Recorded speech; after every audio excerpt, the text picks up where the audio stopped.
మంచిగా మీరు విన్నారనేటువంటి ఒక ఆలోచనతోనే ఉన్న మరొక సందర్భాన్ని మీ ముందు ఈ రాత్రి ఉంచాలనుకున్నా. ఒకటి, మనం ఎందుకు పిలువబడ్డాం దాని కొరకు సమయాన్ని బట్టి, రెండో సందర్భాన్ని బట్టిగా మనము ఏ రీతిగా సిద్ధపడాలి అనేటువంటి దానిని బట్టి ఈరోజు మీతో పంచుకోవాలనుకుంటున్నాము. దేవునికి స్తోత్రం.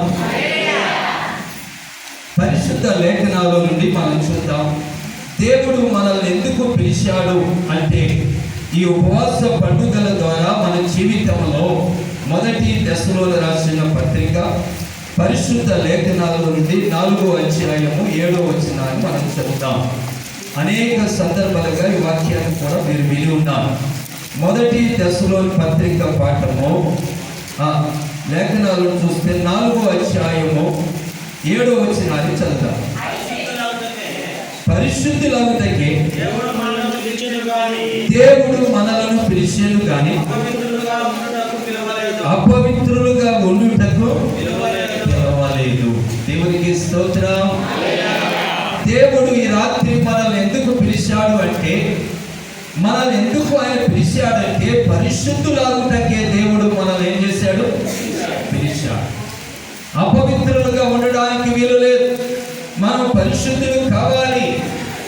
ఈ ఉపవాస పండుగలలో, ఈ పండుగలలో మన జీవితంలో ఏమి కలిగి ఉండాలి అని చూసినప్పుడు, మనలో ఏ రకమైనటువంటి పాప దోషాలు ఉన్నప్పుడు వాటి నుండి మనం ఏమవ్వాలంటే ఈ 3 దినాలలో పరిశుద్ధపరచబడాలి. దేవునికి స్తోత్రం.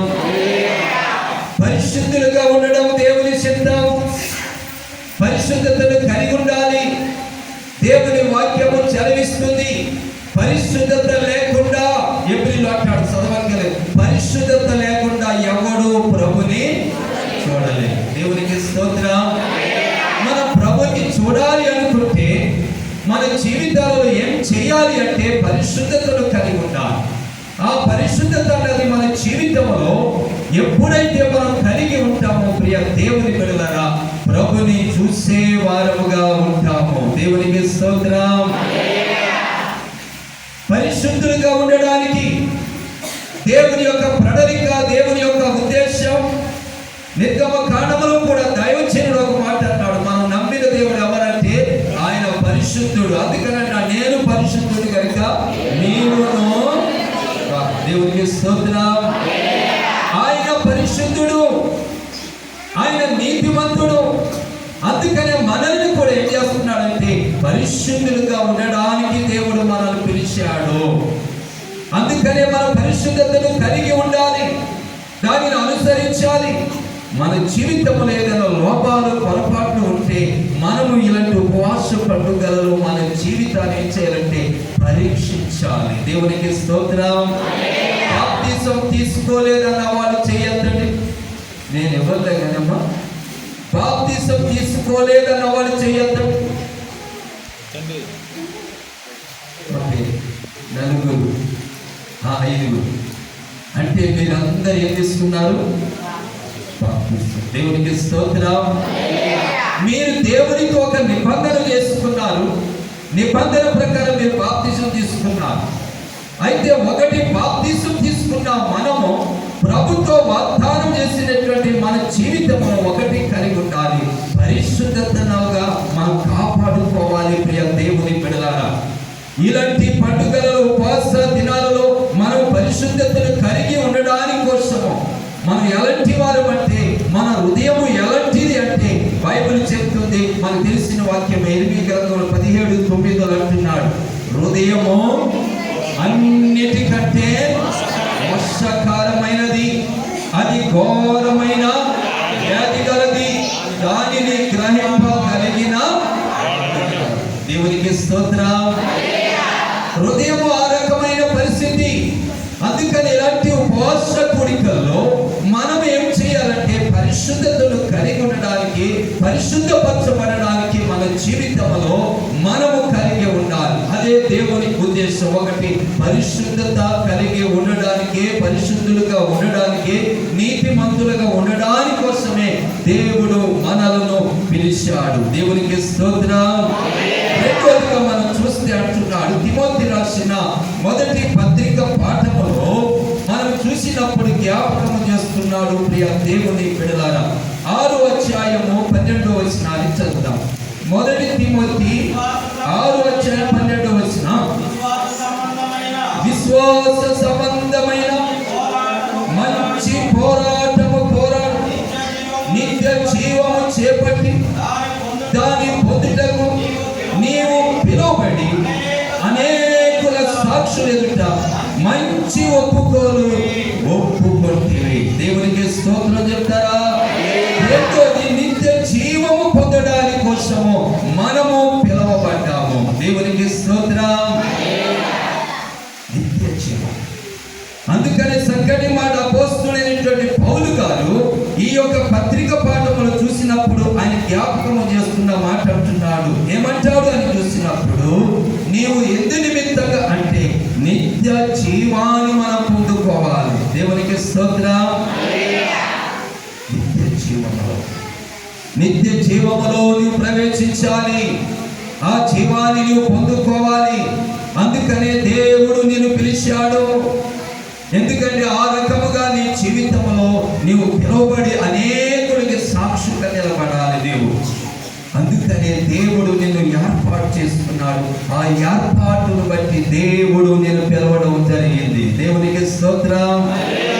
నిత్య జీవం అంటే మనకు తెలియదు. గతంలో తెలుసా మీకు? ఒకప్పుడు మీరు యేసు ప్రభు నమ్ముకొని ఎంత అయిందో కానీ, నేను 1994వ సంవత్సరంలో యేసు ప్రభు నమ్ముకున్నాను. 94లో 17-18 ఏట నేను యేసు ప్రభుల వారిని నమ్మడానికి గల కారణం ఏమిటంటే, మా అమ్మ మా నాన్న చనిపోయేటటువంటి పరిస్థితుల్లో ఉన్నారు. చాలా భయంకరమైనటువంటి పరిస్థితుల్లో. ఏది ఏమైనప్పటికీ మా అమ్మ నాన్నను బ్రతికించాలనే ఉద్దేశంతో మా ఏరియాలో చూస్తే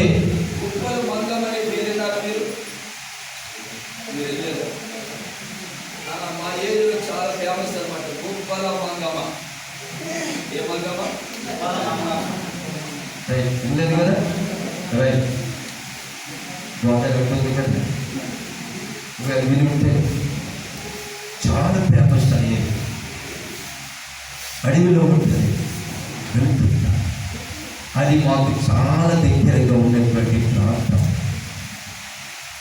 మా నమ్మకాలు, మా విధానం అంతా కూడా పరిస్థితుల్లో ఉన్నాయి. ఒక అన్య కుటుంబంలో పుట్టినటువంటి నేను ఆ పరిస్థితుల్లో ఉన్నప్పుడు చిన్న వయసులో మా అమ్మ నాన్నను ఏమైనా బ్రతికించాలి. ఎవరు ఎక్కడ చెప్తే అక్కడ, ఎక్కడ చెప్తే అక్కడికి. ఆ టైంలో సైకిల్ తప్ప ఏమీ లేదు. అలాంటి పరిస్థితుల్లో ఉన్నప్పుడు ఒకరోజు నీలాంటి దైవజనులు మా గ్రామానికి రావడం మొదలుపెట్టారు. యేసు ప్రభు గొప్ప దేవుడు అని చెప్తూ ఉంటే మా గ్రామస్తులు ఒక మాట అన్నారు, యేసు ప్రభు గొప్ప దేవుడు అయితే పలాని వాళ్ళు మా ఇంటికి వెళ్ళండి. మా ఇంటి పేరు గుండి. మీకెళ్ళుంటారు గుండోడు? మీరు ఎప్పుడు ఇన్నోటగా పలాని గుండి రాజులను పడుతున్న వ్యక్తి ఆ స్వస్థతలో ఉన్నాడు. అతనికి వెళ్ళి ప్రార్థన చేయడానికి ఆ సువార్థికులు మా ఇంటికి వచ్చారు. వచ్చిన తర్వాత అక్కడ వారు మాట్లాడుతూ ఉంటే చెల్లె ప్రార్థన చేసి వెళ్తారంటే మా నాన్నగారు అన్నాడు, నేను నమ్మిన దేవుడు మామూలు కాదు. ఎంతోమందిని నేను నమ్ముకొని ఉంటే మరలా ఆయన తీసుకొచ్చి ఆయన ఎక్కడ పెట్టారు, నేను నా వల్ల కాదన్నాడు.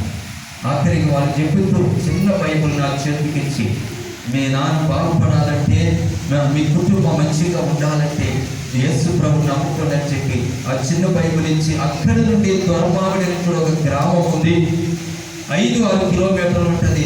అక్కడికి వస్తే చర్చి ఉంటుంది, మీకు ఇంకా విషయాలు ఫాస్ట్ గా చెప్తారని వెళ్ళారు. చల్లారుకున్నాం, తీసుకున్నాం. మా నాన్నగారు అయితే నాకైతే ప్రార్థన ఉంటాను, ఏం చేయాలి? మాకు అన్నయ్య ఉన్నాడు, ఆయన పెళ్లి చేశాడు, అక్కది పెళ్లి చేశాడు. ఆఖరికి మా నాన్న అంటున్నాడు, అరే నువ్వు చిన్నోడు, నేను చచ్చిపోతే నీకు పెళ్ళి అవ్వదు. నువ్వు చిన్నోడు, నేను చచ్చిపోతే నీకు పెళ్ళి అవ్వదు.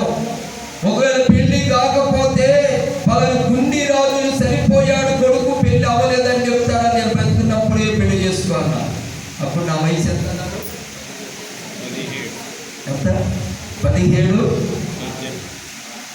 18 ఆ ఏజ్లో మా నాన్న అంటున్నాను, నువ్వు ఎందుకు కలవబడుతున్నానా, అదేం జరగదురా అని చెప్తుంటే, లేదురా నాకు అర్థమైపోతుంది, నేను చచ్చిపోతాను.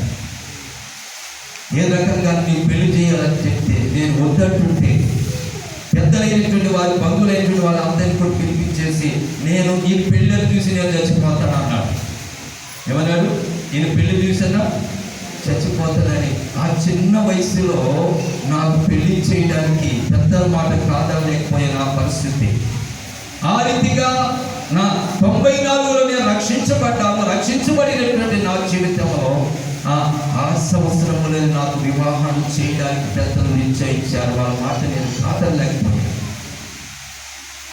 ఇక్కడ పాట పాడుతున్నారు కదా, ఆ బాబు మా బాబు, మాకు 3 అబ్బాయి, చిన్న వయసు.